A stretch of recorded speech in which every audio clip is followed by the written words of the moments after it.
नमस्कार विद्यार्थी मैत्रिणींनो, बुल्स अकॅडमीमध्ये आपलं सर्वांचं स्वागत आहे। या व्हिडिओमध्ये आपण अंगणवाडी मुख्य शिक्षिका या परीक्षेला उपयुक्त असणाऱ्या काही महत्त्वपूर्ण महिला व बालकांसंदर्भात ज्या योजना आहेत त्या बघणार आहोत।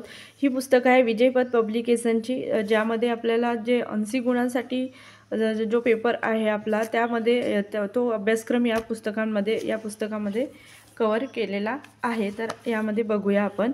तर महत्त्वपूर्ण योजना आहे नवसंजीवनी योजना, महाराष्ट्र शासनाचीच आहे। तर बघा केव्हा सुरू करण्यात आली ही योजना, नवसंजीवनी योजना? तर 25 जून 1995ला सुरू करण्यात आली। कोठे? तर आदिवासी भागामध्ये 16 जिल्ह्यातील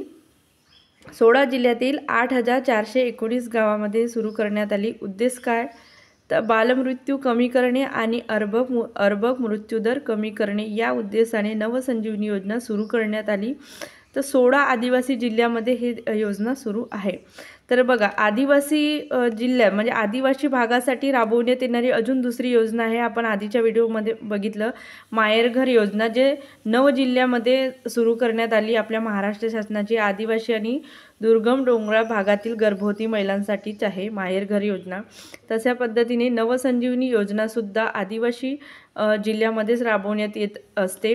आणि या योजनेअंतर्गत कोणत्या इतर योजना किंवा सेवा चालवल्या जातात हे आपण इथं बघणार आहोत। तर बघा नवसंजीवनी योजनेअंतर्गत कोणत्या सेवा पुरवल्या जातात? तर अन्न पुरवठा, फिरते वैद्यकीय पथक, मातृत्व अनुदान योजनासुद्धा नवसंजीवनी योजनेअंतर्गत राबवली जाते। 10 बैठका, मान्सून पूर्व उपाययोजना, तीव्र व अतितीव्र कुपोषित बालकांना आहार पुरवणे, पालकांना बुडीत मजुरी, कुपोषितग्रस्त म्हणजे जे बालक असतात त्यांना रुग्णालयात दाखल करणे, ह्या सेवा नवसंजीवनी योजनेअंतर्गत दिल्या जातात। तर त्या बघा मातृत्व अनुदान योजना, आदिवासी भागामध्ये ह्या सेवा पुरवल्या जातात आणि मातृत्व अनुदान योजना अंतर्गत, आणि मातृत्व अनुदान योजना ही नवसंजीवनी योजनेअंतर्गत येते सेवा। गर्भवती महिलांची प्रसूतीपूर्व नोंदणी, नियमित आरोग्य तपासणी, आवश्यक ती औषध पुरविणे, आर्थिक मदत या सेवा दिलेल्या जातात। तर या योजनेअंतर्गत आर्थिक मदत कशा पद्धतीने दिली जाते? तर एकूण 800 रुपये दिले जाते। मातृत्व अनुदान योजनेअंतर्गत 800 रुपये दिले जाते। तर ते 800 रुपये कशा पद्धतीने? तर बघा प्रसूतीपूर्व तपासणीकरता वैद्यकीय केंद्रात जाण्यासाठी 400 रुपये आणि औषधे मोफत, म्हणजे 400 रुपयाची औषधे मोफत दिली जातात। असे एकूण 400 असा 800 रुपयाचा खर्च मातृत्व अनुदान योजनेअंतर्गत केला जातो। या योजनेचा लाभ कोणाला? तर 3 जिवंत अपत्याला मिळतो, म्हणजे 2 जिवंत आणि सध्या गरोदर असणाऱ्या आदिवासी महिलांना दिला जात असतो। म्हणजे ती आदिवासी भागातील महिला असेल तर 3 अपत्यासाठी या योजनेचा लाभ दिला जात असते। तर 10 बैठका, तर यामध्ये उपकेंद्राच्या ठिकाणी किंवा त्रैमासिक बैठक घेऊन प्रशिक्षित 10 किंवा अप्रशिक्षित 10 अशा 2 असतात। त्यामध्ये बैठकीचा उद्देश काय? तर मातांचे बाळंतपण सुरक्षित करणे आणि नवजात अर्भकांची योग्य काळजी घेण्याच्या दृष्टीने ह्या 10 बैठका केल्या जातात। त्यानंतर फिरते वैद्यकीय पथक, सध्या 281 फिरते वैद्यकीय पथक स्थापन करण्यात आलेले आहेत। प्रत्येक पथकात समावेश 1 वैद्यकीय अधिकारी, प्रशिक्षित रुग्णसेवक आणि वाहन हे या फिरते वैद्यकीय पथकामध्ये समाविष्ट असते। आणि सध्या किती 281 फिरते वैद्यकीय पथके स्थापन करण्यात आलेली आहेत। प्रत्येक गावाला व वस्तीला भेट देऊन कुपोषित व आजारी बालके यांना घरपोच आरोग्य सेवा पुरवितात व आवश्यकतेनुसार जवळच्या आरोग्य केंद्रात दाखल करतात। कोण? तर जे फिरते वैद्यकीय पथक असते ते। त्यानंतर मान्सूनपूर्व उपाययोजना, जे आपल्या नवसंजीवनी योजनेअंतर्गतच येते। तर पावसाळ्यातील बालमृत्यू व साथीचे रोग टाळण्याकरिता प्रतिबंधक उपाययोजना म्हणून मे व जून महिन्यामध्ये फिरते वैद्यकीय आदिवासी दुर्गम भागामध्ये पाठवून उपाययोजना केली जाते। त्याला म्हणजे वॉश योजना म्हटलं जाते, म्हणजे वॉटर सॅनिटेशन आणि हायजीन असं त्याचं फुलफॉर्म होते। वासचं फुलफॉर्म काय आहे? वॉटर सॅनिटेशन अँड हायजीन अशा पद्धतीने। त्यानंतरची महत्त्वपूर्ण योजना बघू आपण, राष्ट्रीय बाल स्वास्थ्य कार्यक्रम। तर NRHM अर्थात राष्ट्रीय ग्रामीण आरोग्य अभियानाअंतर्गत शालेय आरोग्य कार्यक्रम राज्यात फेब्रुवारी 2008 पासून राबविण्यात येत होता आणि हा कार्यक्रम सर्व शिक्षण अभियानाअंतर्गत म्हणजे राबविण्यात येत होता आणि या कार्यक्रमामध्ये 6 ते 18 वयोगटातील शहरी आणि ग्रामीण भागातील शालेय विद्यार्थी आरोग्य तपासणी करण्यात येत होती।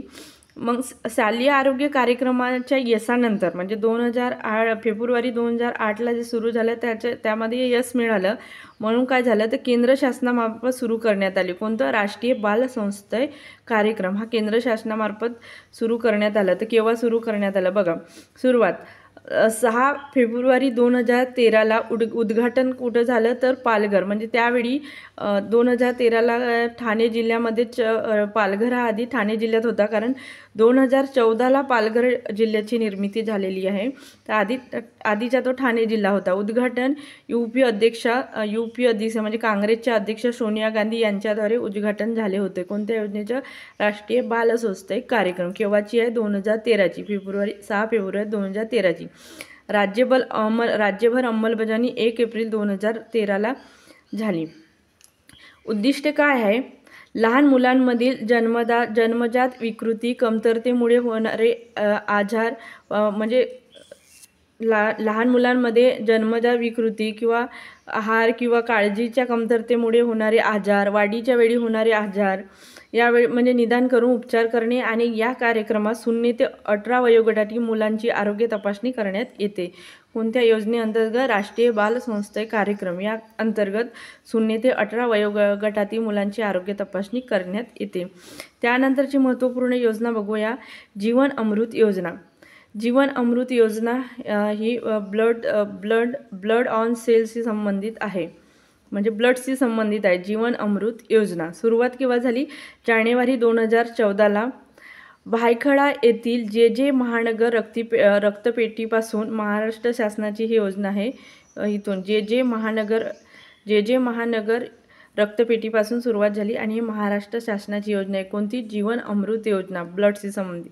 गरजू रुग्णांना शासकीय शुल्कामध्ये इच्छित स्थळी रक्त उपलब्ध व्हावे या उद्देशाने सुरू करण्यात आली। उद्देश काय आहे तर जे गरजू रुग्ण आहेत त्यांना शासकीय शुल्कामध्ये म्हणजे शासनाद्वारे जे शुल्क आकारले जाते त्या शुल्कामध्ये त्यांना रक्त उपलब्ध म्हणजे त्या ठिकाणी उपलब्ध करून देणे ज्या ठिकाणी त्यांना गरज आहे।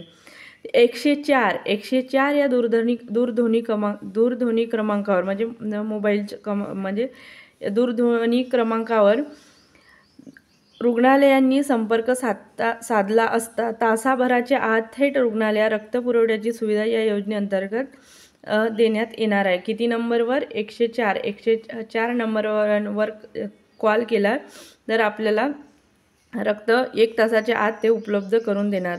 तर संपूर्ण देशात प्रथमच महाराष्ट्रात ही योजना सुरू झाली। ही योजना सर्वात आधी कुठं? महाराष्ट्रामध्ये सुरू झाली आणि मग नंतर संपूर्ण देशामध्ये सुद्धा म्हणजे सुरू झाली। संपूर्ण देशात प्रथम कुठं? महाराष्ट्रामध्ये सुरू आहे योजना। कोणती? जीवन अमृत योजना ही महाराष्ट्र शासनाचीच योजना आहे।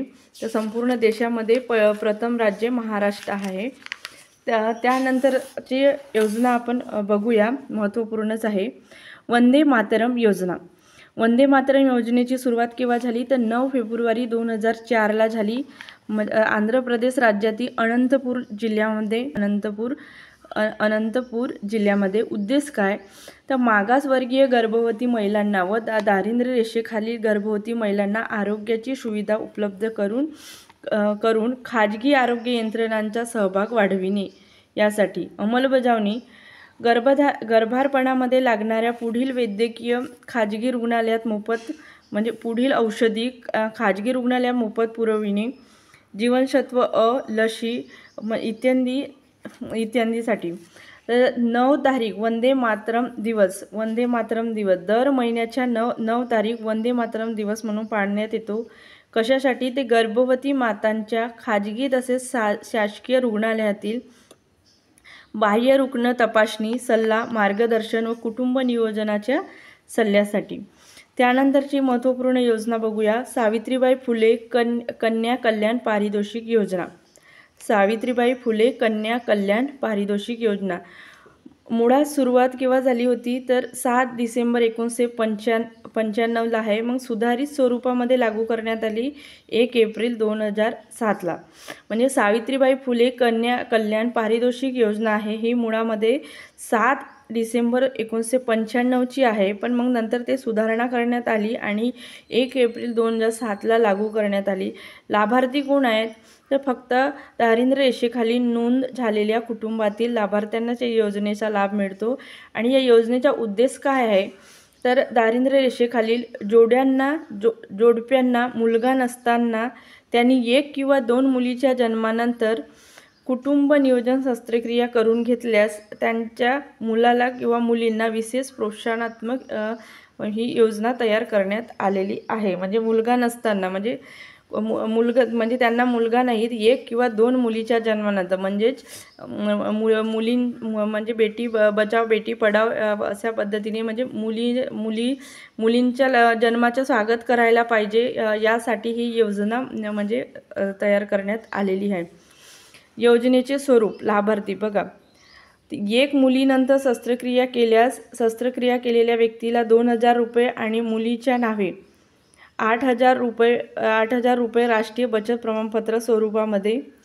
2 मुलीनंतर शस्त्रक्रिया केलेल्या व्यक्ती 2000 रुपये आणि प्रत्येक दोन्ही मुलींच्या नावे 4000 रुपये प्रत्येकी असे 8000 रुपये राष्ट्रीय बचत प्रमाणपत्र स्वरूपामध्ये हे ह्या ज्या सुविधा आहेत हे कोणत्या योजनेअंतर्गत मिळत होत्या तर सावित्रीबाई फुले कन्या कल्याण पारितोषिक योजना. आपण आधीच्या व्हिडिओमध्ये बघितलं आहे की जे आता योजना आहे की त्या योजनेअंतर्गत सुद्धा कुटुंब नियोजन शस्त्रक्रिया केल्यानंतर एका मुलीच्या जन्मानंतर शस्त्रक्रिया केल्यानंतर 50,000 रुपये आणि 2 मुलींच्या जन्मानंतर केल्या तर प्रत्येकी त्या मुलींना 25,000 रुपये दिले जातात. ती कोणती योजना आहे तुम्ही ते कमेंट बॉक्समध्ये सांगा. या आधीच्या व्हिडिओमध्ये ती योजना झालेली आहे.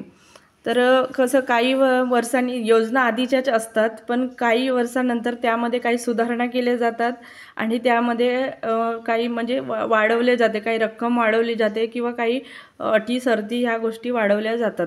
तर तशा पद्धतीने म्हणजे जे सावित्रीबाई फुले कन्या कल्याण पारितोषिक योजना आहे जे मूळची 1995ची आहे आणि त्यामध्ये सुधारणा 1 एप्रिल 2007ला झालेली आहे.